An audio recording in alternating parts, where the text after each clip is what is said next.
Hello and welcome back to Seaside Garage and the Porsche 924. I promised a test drive a while back when I got the car back on the road. Now it's time to do that because it could possibly be one of my last chances to do so. More on that later, but I am driving my first ever Porsche. And also quite possibly my only Porsche ever, because this is the only cheap one left, and I think that is about to change also because they are becoming more and more sought after, even the 924.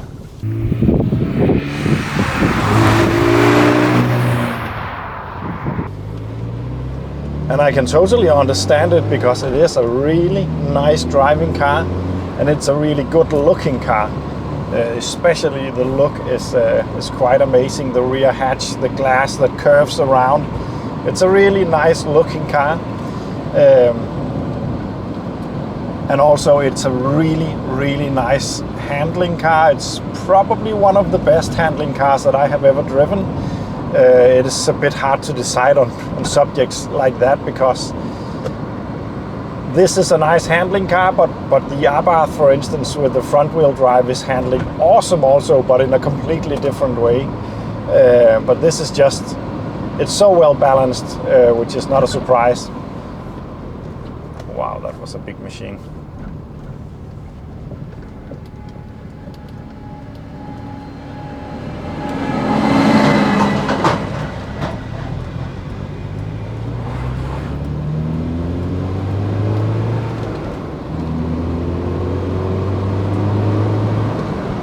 It's 125 horsepower, and comparing that to all my other cars, it's in the high range of the power output, because I normally have cars around 100, 130 range, and normally it's just fine, and it can get up and go all right, I think, especially for a car from the 80s.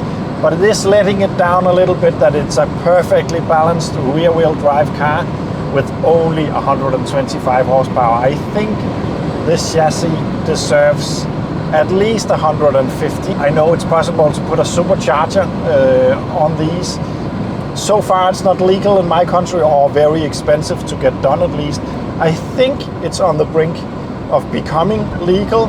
There's papers on their way to make it possible. I think that would be awesome, because that is it just needs a little bit more power. When it's really pouring down, it feels all right because you can get it to slide just a little bit, but on dry tarmac the 125 horsepower is a little bit too little for the chassis and for what this car should really be capable of. And the turbo got 170 horsepower, I think, and the Carrera GT is at 210, I think, on the same engine, by the way. I think that would be better. At the same time, I think it's a bit of a shame that it's always the power figure that comes into mind when talking about the Porsche 924, and also it's not really a Porsche, it's a Volkswagen and all that. And in a way, I think it's a shame for this car that it didn't end up being a Volkswagen, because then everyone would be, yeah, it's a Volkswagen, but did you know that Porsche actually altered the engine? They put in a forged crankshaft. They altered the timing and the injection system, and everything is, yeah, it would just have been better for the overall respect for this car. I think it's letting it down a little bit that it's a Porsche, but not really. But anyway, I have really been enjoying this. I have been driving it as a daily since the MOT, which were around March, I think. Something like that, so not a huge amount of time. But if you know me and the channel, you will know that it's not normally something. I don't keep cars for very long, and it's not because I don't like them. It is primarily because I like so many cars and I want to try so many different things, and I want to fix some of the other cars that I have lying around, and I want to raise some money to do that, because that is not cheap.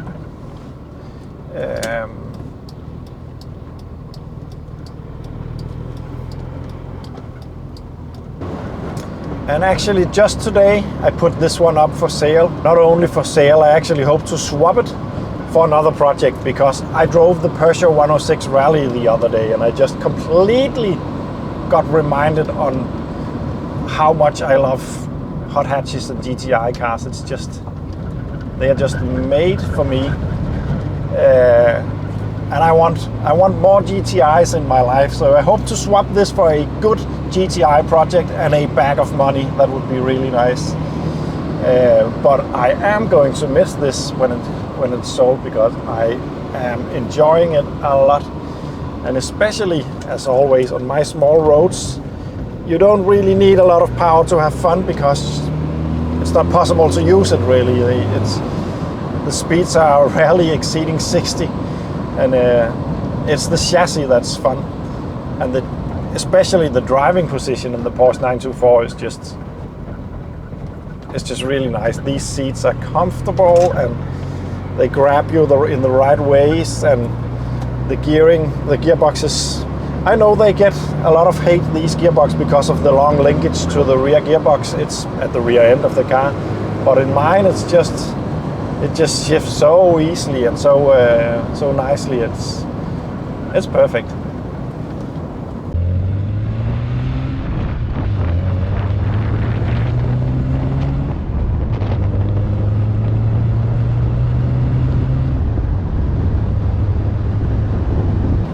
There's still a lot of small stuff that needs to be fixed on this. There is still the electrical gremlins. And there is also the leaking rear hatch that I tried to fix in the previous video. I got some of the leaks fixed, but at the next downpour, it turned out that I didn't get much of it fixed, to be honest. The drip tray underneath the hatch that we're missing helps, but it turned out that this got the dreaded delaminating of the rear window, of the rear windscreen, together with the metal frame. It's something that is difficult to fix right. What I have ended up doing is just to seal it with a window glue. It's not a brilliant fix, but at least now it's not letting water into the rear of the car, so it will do. The correct fix would be to completely take these two halves apart and then rebond them, or find another hatch, but this will do just fine for now. There's also the RPM gauge is still not working, and there's a lot of small stuff. I normally do not fix all this stuff. It's not really my thing. I think I have done enough to pass this car on to the next owner. As you know, if you have been following the project, I got this and needed to change the clutch, which snowballed into changing main bearings on the crankshaft, and ended up changing front wishbones and rear drive axles, and I have changed a lot of stuff on this car to get it to the point that it is at now. And there is still much room for improvement, but it has been a quite reliable car ever since I got it on the road. 2 times it has let me slightly down. If you get it really hot and let it stand in the sun, it has a hard time starting.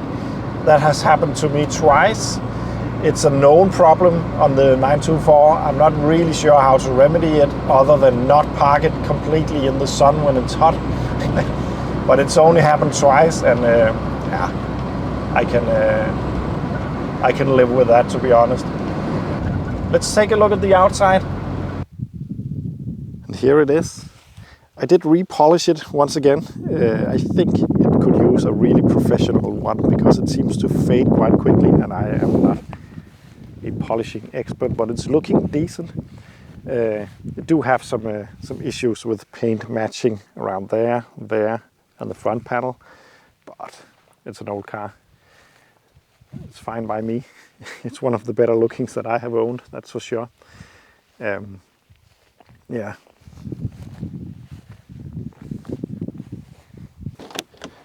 One of the really great things about this is the interior.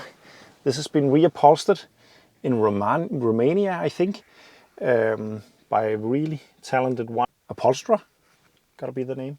So it's really nice. Normally they have some quite psychedelic cuts and kind of fabrics in here. These are pretty These are really 911 looking though. And it's a nice place to be. Let's take a look at that engine, in case you forgot how that looks. There we go. I still drive it without the cover for the cam belt, which is a bit of a stupid thing to do, but I need some spaces to fit it. And honestly, it's fine. But it's a nice little engine, delivering 125 horsepower from a 2-liter engine. I have had the entire thing out, changing the clutch and all that, as you might know. And if you don't, and if you want to watch it, you can just watch the playlist on the Porsche. There was a lot of fiddling involved in this. Yeah, back on the road. Yeah, it's a nice car. I'm gonna miss it when it's gone, that's for sure. And yeah, thank you for watching, and see you in the next one.